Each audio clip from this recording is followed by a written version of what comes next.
Hello मेरे प्यारे बच्चों, welcome back to my channel and welcome back to your chapter as well. So हम छठी क्लास का चैप्टर पढ़ रहे हैं जिसमें हम फाइबर टू फैब्रिक नाम के इस चैप्टर के अंदर डिफरेंट टाइप के नेचुरल और जो आर्टिफिशियल फाइबर्स हैं उनके बारे में पढ़ रहे हैं, जिससे हमारे क्लोथ्स बने होते हैं, किस तरीके से वो हमारे पास आते हैं। हम तो सिंपली कपड़े पहन लेते हैं ना, हमें ये तो पता नहीं होता है कि वो कपड़ा बना कैसे है, वो फैब्रिक बना कैसे हैं। तो लास्ट टाइम मैंने आपको कॉटन के बारे में बताया, जूट के बारे में बताया और भी बहुत सारी चीज़ों के बारे में, ठीक है, हमने बात की थी। आज हम बात करेंगे सिल्क के बारे में। तो आप अपने स्क्रीन पे देख पा रहे होंगे कि हमारा जो हेडिंग है आज का वो है सिल्क, ठीक है। तो सिल्क के बारे में बताता हूँ मैं आपको, सिल्क क्या होता है और ये कैसे काम करता है, ठीक है। सो आज अभी सारे स्टूडेंट ध्यान दें। सो सिल्क इज़ अगेन ये एक नेचुरल फाइबर है। कैसा फाइबर है? नेचुरल फाइबर है। एंड कहाँ से मिलता है? सिल्क वॉर्म जो होते हैं उनके कुकून से हमें सिल्क जो है वो ऑब्टेन होता है। ऑलराइट, सो हम कह सकते हैं कि it is obtained from the silk cocoon that the larva of the silk worm. Silk worm बनने से पहले जो उसकी पहली स्टेज होती है, जो आप यहाँ पे एक डायग्राम देख पा रहे हो, ठीक है, ये सिल्क वॉर्म है, ये यहाँ पे जो है ये कुकून दिखा रखा है और ये लार्वा है। ये लार्वा अपने बॉडी के चारों तरफ एक लेयरिंग बनाता है, एक धागा सा निकालता है, अपना सलाइवा निकालता है, जो अपने बॉडी के चारों तरफ रैप करके उसको एक थ्रेड के रूप में कन्वर्ट करता है। उसी को बाद में ऑब्टेन करके हम सिल्क में कन्वर्ट करते हैं। Got it? Spins around itself. तो जो लार्वा है, दिस इज द लार्वा, ये जो कीड़ा आपको दिखाई दे रहा है इसे लार्वा कहते हैं। ये अपने मुंह से एक सलाइवा निकालता है और उसको अपने बॉडी के चारों तरफ स्पिन करता है, घुमाता है। एंड उसके बाद सिल्क इज अ स्ट्रॉन्ग, ये जो मुंह से निकलने वाला सलाइवा है, बाद में यही अच्छा खासा क्वालिटी का सिल्क बनता है। ये देखिए सिल्क का आप यहाँ पे फाइबर देख पा रहे हो और ये सिल्क से बनी हुई एक साड़ी है जो बहुत महंगी होती है क्योंकि सिल्क का कपड़ा बहुत कॉस्टली होता है। ऑलराइट, तो सिल्क जो है उसकी प्रॉपर्टी है कि वो काफ़ी स्ट्रॉन्ग है, शाइनी फाइबर माना जाता है। Got it? It is use to make the saris, इसका इस्तेमाल ज़्यादातर साड़ीज़ बनाने में या महंगे क्लोथ्स जो लोग जो है पार्टी वेयर के रूप में पहनते हैं उसमें किया जाता है। इससे क्या क्या बनता है? साड़ीज़ बनती है बेटा, टाइज बनती है, सूट भी बनते हैं इससे, ऑलराइट, स्कार्फ्स बनते हैं इससे, alright. And fabric made up of the silk fibre keeps the body warm in cold weather. अब देखो, जो फैब्रिक सिल्क फाइबर से तैयार किया जाता है वो सर्दियों में ज़्यादा अच्छा है क्योंकि आपकी बॉडी को गर्माहट देता है, because it is a good absorbent of heat. ये हीट को एब्जॉर्ब करता है और इसीलिए अगर आप सिल्क से बने हुए फैब्रिक का इस्तेमाल सर्दियों में करते हो तो आपको ठंड नहीं लगेगी। इसीलिए सर्दियों के मौसम में जब इंडिया जैसे देश के अंदर बहुत लोगों की शादियां होती है तो हम ऐसे ही, आपकी मम्मी, आपकी जो घर में फीमेल्स होती हैं वो सिल्क की साड़ियों का इस्तेमाल करती है, जो गुड लुकिंग तो होती है, साथ में उन्हें ठंड से भी प्रिवेंट करती है। ऑलराइट, यहाँ पे हमें एक डेफिनेशन मिलेगी सेरीकल्चर की। तो सेरीकल्चर क्या होता है? Rearing of silk warm. फिर से सुनिए, rearing of silk warm. Rearing मतलब पालना। सिल्क वॉर्म को जो है उनको खाना देना ताकि वो ग्रो कर सके। अब वो क्या खाना खाते हैं वो भी मैं अभी आपको बताऊंगा। ये कोई आटा चावल नहीं खाते बल्कि ये खास तरीके की चीज़ें खाते हैं जिसको हम क्या बोलते हैं? That is what we call the you know plant leaf. उस प्लांट लीफ का क्या नाम है वो मैं आपको अभी बताऊंगा थोड़ी देर में, बिकॉज आगे हम देखेंगे उसके बारे में। तो rearing of silk worm for the production of silk is called sericulture. तो ये बहुत इंपॉर्टेंट टर्म है, इसे आपको अपनी नोटबुक में नोट कर लेना होता है, ठीक है, लिखना होता है और उसे समझना होता है ताकि एग्जाम में आए तो आप उसे समझ सको, कर सको, ठीक है। ये सारी टर्म्स काफ़ी इंपॉर्टेंट है। तो ये देखिए, ये जो आपको पिक्चर दिखाई दे रही है ये सिल्क वॉर्म और कोकून की है। ये आपके पास जो है वॉर्म है और ये अपनी बॉडी के चारों तरफ जो है धागा बना रहा है, उसको क्या कहते हैं? अब ये कोकून का फॉर्म है। उसके बाद जब इस कोकून को प्रोसेस करके लोग या इंसान जो है वो सिल्क फाइबर्स निकालते हैं तो कुछ ऐसे नज़र आते हैं और उन फाइबर से धागे बना के जब फैब्रिक बनता है तो वो साड़ी कुछ इस तरीके से दिखती है। ओके, अब अगले नेक्स्ट पे हमारे पास आता है वूल। वूल तो आई थिंक सभी स्टूडेंट को अच्छे से पता है क्योंकि आप सर्दियों में वूलन क्लोथ बहुत पहनते हो। आपने ये स्वेटर भी कभी ना कभी ज़रूर पहनी होगी सर्दियों में, ये कैप भी आप बहुत लगाते होंगे अपने आप को ठंड से बचाने के लिए, ग्लव्स आप पहनते होंगे, ठीक है, शॉल जो है वो हमारी माताएं बहनें ओढ़ती हैं। ये सब चीज़ें किससे बनी होती है? ये सब वुलन होती है, यानी कि ये ऊन से बनी होती है। हिंदी में उसको ऊन बोलते हैं, इंग्लिश में वूल बोलते हैं, ठीक है। So wool is also a natural fibre. तो वूल की अगर हम बात करें तो ये भी क्या है? ये एक नेचुरल फाइबर है। And it is mainly obtain from, कहाँ से मिलती है ज़्यादातर?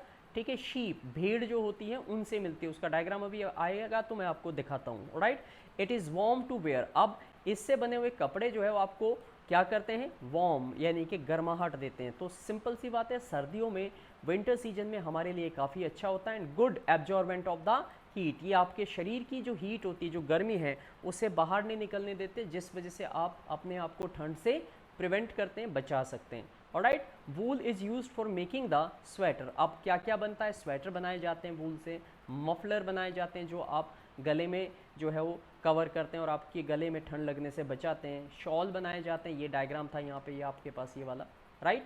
स्कार्फ्स बनाए जाते हैं, ये भी फीमेल इनका इस्तेमाल करती हैं। ग्लव्स बनते हैं, ओके, ब्लैंकेट बनते हैं, कंबल बनाए जाते हैं गरम गरम। तो इतनी सारी चीज़ें जो है वो वूल से तैयार होती है। Alright, it traps the air between its fibre and does not allow the heat from out our body to escape. अब ये बता रहे कि जो हवा हमारे शरीर के अंदर होती है, ठीक है, और यानी कि हमारे बॉडी की जो गर्मी होती है, ये उस गर्मी को प्रिवेंट करते हैं, बाहर नहीं जाने देते, क्योंकि ये इसके फाइबर्स के बीच में जो खाली जगह होती है उसमें एयर भर जाती है और वो एयर जो है वो बैड कंडक्टर का काम करती है। तो अंदर हमारे शरीर की गर्मी बाहर नहीं निकल पाती और बाहर की ठंड हमारे बॉडी में नहीं आ पाती, और इसी वजह से आपको जो है गर्माहट फील होती है जब आप वुलन कपड़े पहनते हैं। तो they are best for the best cloth in the winter. Winter में आप इनको बड़े आराम से पहनते हैं और बहुत अच्छा आपको लगता है। अगर हम हिस्ट्री देखें बेटा क्लोथिंग मटेरियल की, कि कैसे लोगों ने जो है, अगर हम इतिहास में जाए पीछे कि किस तरीके से ये जो कपड़ा है, ये इतनी तरीके की जो वुलन की बात हो रही है, ये कहाँ से आया, कैसे लोगों को पता लगा, तो यहाँ पे एक छोटा सा इसका एक कंसेप्ट हमें दिया हुआ है, history of the clothing of material. तो इन एंशियंट टाइम्स होता है प्राचीन समय में, द अर्ली मैन होते थे आदि मानव, यूज लीव्स ऑफ ट्रीज। अब वो क्या करते थे, उनको इन सारे कपड़ों का या कॉटन, वुलन, इन चीज़ों का कोई ज्ञान नहीं था, क्योंकि वो आदि मानव थे और खाना बदोश थे, जंगलों में रहा करते थे। तो धीरे धीरे उन्होंने थोड़ा बहुत समझ लिया था, तो अपने बॉडी को कवर करने के लिए वो पेड़ों की पत्तियां लेते थे, या फिर जो एनिमल वो मारते थे उनकी स्किन यानी कि उनकी खाल, या उन एनिमल्स का जो फर होता था, जो उनके बॉडी पे बाल होते थे एनिमल के, उनको अपने बॉडी पे कवर करते थे और अपने आप को सर्दी से और बाकी चीज़ों से प्रोटेक्ट करते थे, यानी कि कुल मिला के अपनी बॉडी को कवर करते थे। ग्रेजुअली मतलब धीरे धीरे, they learn to weave the grass, फिर उन्होंने घास को बुनना सीख लिया, उसको वीविंग करना सीखा। उनकी ट्विग्स को, पतली पतली जो टहनियाँ थी, उनसे वो मैट्स बनाते थे, बास्केट्स बनाते थे जिसमें अपना सामान रखते होंगे, चीज़ें रखते होंगे। They also learn that some plant material such as cotton balls, ठीक है, कुछ फिर धीरे धीरे उन्होंने कॉटन प्लांट को भी समझा होगा, सीखा होगा, देखा होगा और उसको यूज करना सीखे। उसके बाद जो जूट था उसके प्लांट को भी उन्होंने जो है वो यूज करना सीख लिया, और इसमें हज़ारों लाखों सालों का वक्त लगा, ये कोई 1 या 2 महीने में या 1-2 साल में होने वाली चीज़ें नहीं थी, ठीक है। स्पन इनटू यान, तो उससे उन्होंने यान धागे बनाए, थ्रेड्स बनाए, फिर उन थ्रेड से, यान का मतलब होता है थ्रेड, उन यान से जो है वो वीव किया उन्होंने, और अल्टीमेटली उन्होंने क्या बनाए, क्लोथ तैयार किए। अर्ली इंडियन की अगर हम बात करें, early Indian started growing cotton plant in the region near the river Ganga. अब सबसे पहले भारत के अंदर जो कॉटन की ग्रोथ मानी जाती है, जो हमारी हिस्ट्री में जो रिवील्स हुआ है उससे जो हमें जानकारी मिलती है, पता चलता है कि इंडिया में रहने वाले जो लोग थे उन्होंने सबसे पहले कॉटन की ग्रोथ कहाँ की थी, रिवर गंगा के आसपास उनके जो कबीले होते थे, उनके जो गांव होते थे, वहाँ पे वो रहा करते थे। एंड ऐसे जो इजिप्ट के लोग थे, इजिप्शियन कहते हैं उनको, उन्होंने they grew the cotton near the river of Nile, वो नाइल रिवर के पास उनके कबीले थे, लोग रहा करते थे, वहीं पे उन्होंने जो है वो कॉटन की खेती करना सीखा। ओके, आगे आते हैं अनदर प्लांट जिसको कहते हैं हम फ्लैक्स, ये भी एक प्लांट ही होता है, alright, and which two gives a natural, इससे भी एक नेचुरल फाइबर हमें मिलता है, उस नेचुरल फाइबर का नाम होता है, ठीक है, लेनिन, अभी थोड़ी देर पहले हमने पढ़ा था। तो also grown by the ancient, ये भी कौन होगा, ये भी किसने सबसे पहले इसकी शुरुआत की थी, इजिप्ट के लोगों ने, उनको इजिप्ट के लोगों को कहते थे Egyptians. So people simply drape these fabric to cover their body, ये सीधे सीधे बड़े बड़े से इसके शॉल जैसी चीज़ें बनाते थे और उसको जो है अपनी बॉडी पे रैप करते थे। एज स्टिच वॉज नॉट, क्योंकि उस टाइम पे स्टिचिंग का कोई चलन नहीं था, यानी कि सिलने की विधि या ज्ञान लोगों को नहीं था। उसके बाद आते हैं flax is also known by another name, flax का एक और नाम भी है, उसको बोलते हैं लेनिन। ये क्वेश्चन भी आपका एग्जाम में 1 मार्कर में पूछा जाता है कि what is the other name of the, ठीक है, फ्लैक्स, तो हम बोलेंगे linen. Flax fibres are used for making the linen, इस फ्लैक्स के फाइबर से ही लेनिन क्लोथ तैयार किया जाता है, जो काफ़ी अच्छा होता है लेनिन, ऑलराइट। तो ये लेनिन की अगर बात करें, फ्रेश एंड कूल, ये दोनों ही तरीके के वेयरिंग के लिए अच्छा माना जाता है, काफ़ी फ्रेश फील कराता है और ये गर्मियों में it's very good product in the summer season. ये ड्यूरेबल होता है, this is very durable and good absorbent आप कह सकते हो। ये हमारा पसीना सोखता है, तो ये गर्मियों में पहना जाने वाला या पहना जाया जा सकता है। ऑलराइट, इट ड्राइज फास्ट, बहुत जल्दी ये सूख भी जाता है, धोने के बाद बहुत जल्दी ड्राई हो जाएगा। And linen has been used for the thousands of year, इसकी शुरुआत हज़ारों साल पहले लोगों ने कर दी थी लेनिन का इस्तेमाल करने का। Traces of the use of the linen have been dated as far as 8000 BC, यानी कि आज से अभी 2000 ऊपर हो चुके, तो लगा लो 8000 साल पहले, तो उसमें 2000 अब के ऐड करते हैं तो हमारे पास टोटल कह सकते हैं कि 10,000 साल पहले से लेनिन का इस्तेमाल लोग किया करते थे।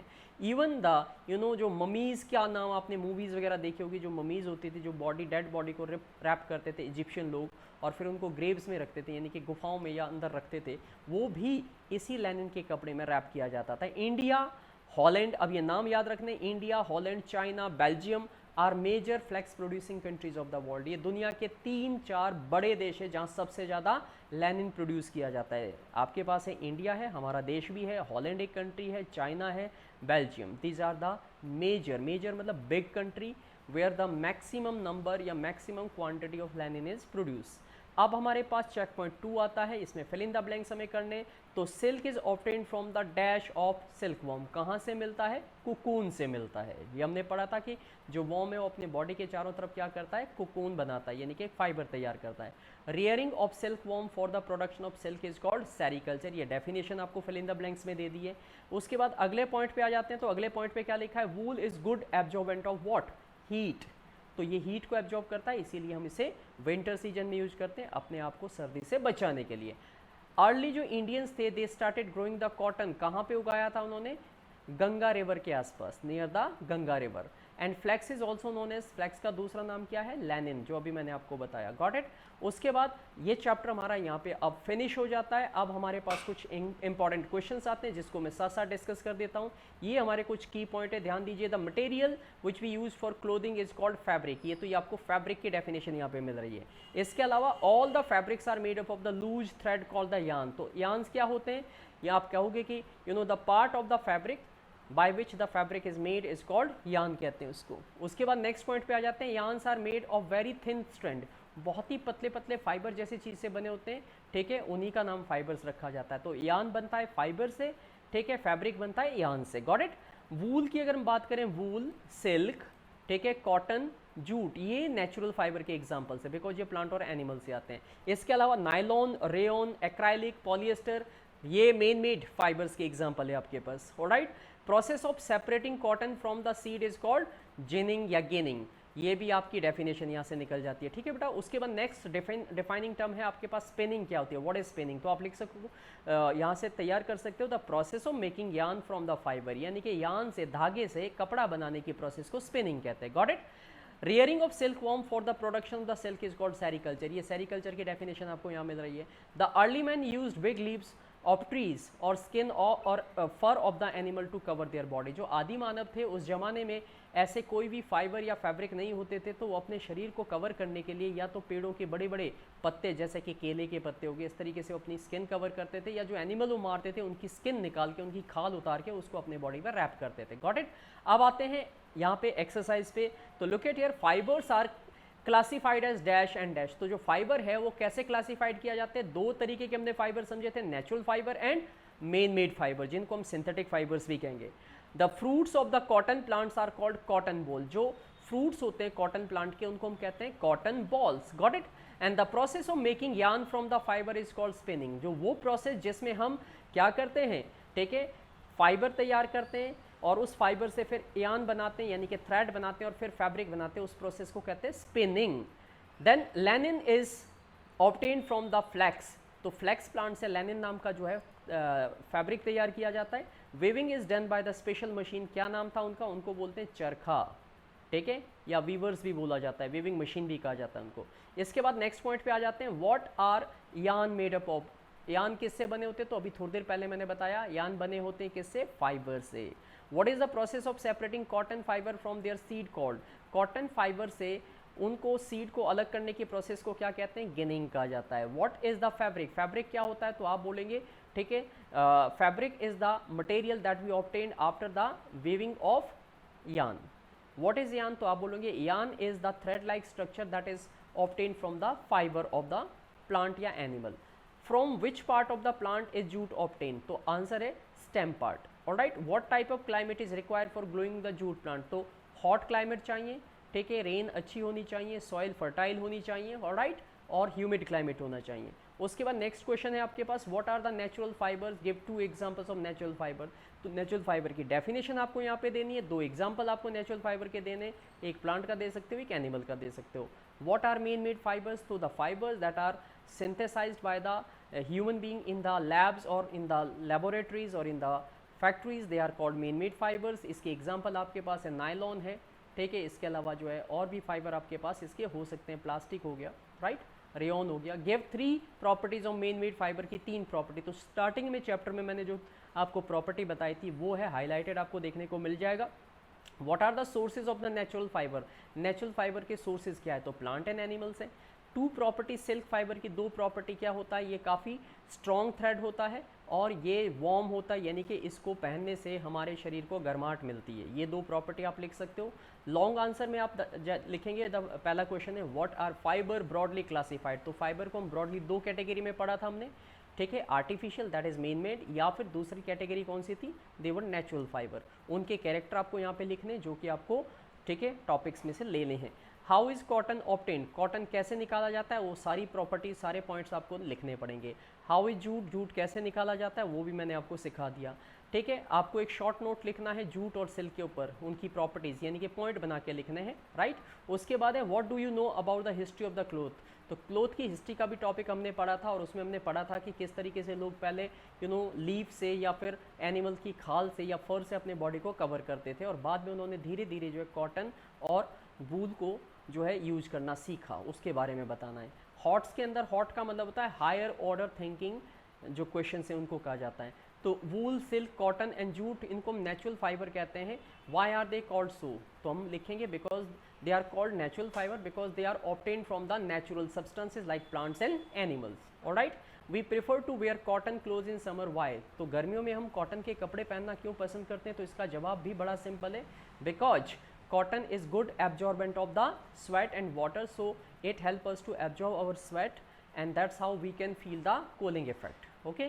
अगला सवाल है yarns are made up of very thin strand called dash। तो जो यान होते हैं, जो धागे, वो किस से बने होते हैं? आंसर आएगा फाइबर आएगा इसमें, ये फाइबर से बने होते हैं, ठीक है।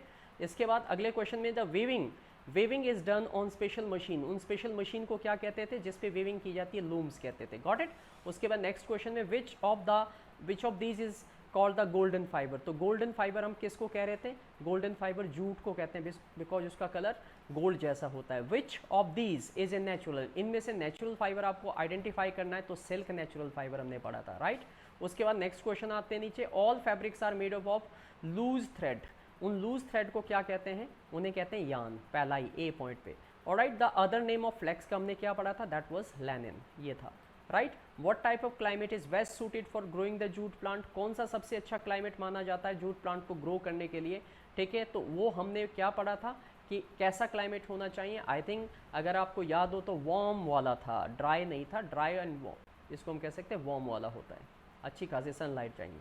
उसके बाद ये छोटे क्वेश्चंस आ जाते हैं, loose thread of which of fabric is made up of, तो उसको क्या कहते हैं? ये भी फिलअप्स आपको यहाँ पे मिल जाएंगे सारे के सारे, this you can check out here. तो यहाँ पे हमारा ये चैप्टर कंप्लीट हो जाता है और यहाँ पे जितनी भी चीज़ें थी एक होम असाइनमेंट है जो आप खुद अटेम्प्ट करके ट्राई कर सकते हो एंड यू कैन सी कि क्या आपको ये चैप्टर की कंसेप्ट क्लियर है या नहीं है।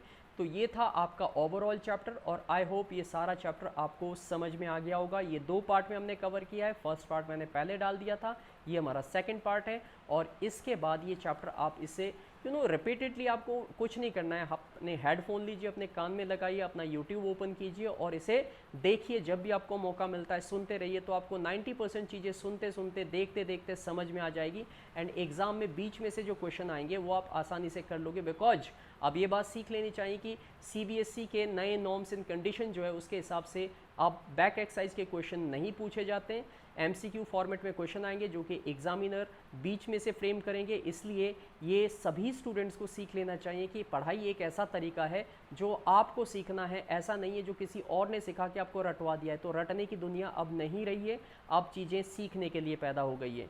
So this was all about this chapter and I hope आप इस चैप्टर को देखेंगे, बार बार एंजॉय करेंगे, और आपकी कोई क्वेरी है तो आप कमेंट बॉक्स में अपने क्वेश्चन डाल सकते हैं, और आप कुछ और एक्सपेक्ट कर रहे हैं अबाउट दिस तो वो भी आप मुझे बता सकते हैं। तो this was all about the chapter and hopefully इस चैप्टर को आप सभी बच्चों को सुनने में, सीखने में, देखने में मज़ा आया होगा। इसमें हमने ये सारे टॉपिक एक एक करके कवर किए हैं और इन्हीं के बीच में से क्वेश्चन फ्रेम होते हैं for your examination and you have to be alert, not मतलब तोता नहीं बनना है कि रटनी है, चीज़ों को सीखना है। तो that was all about it.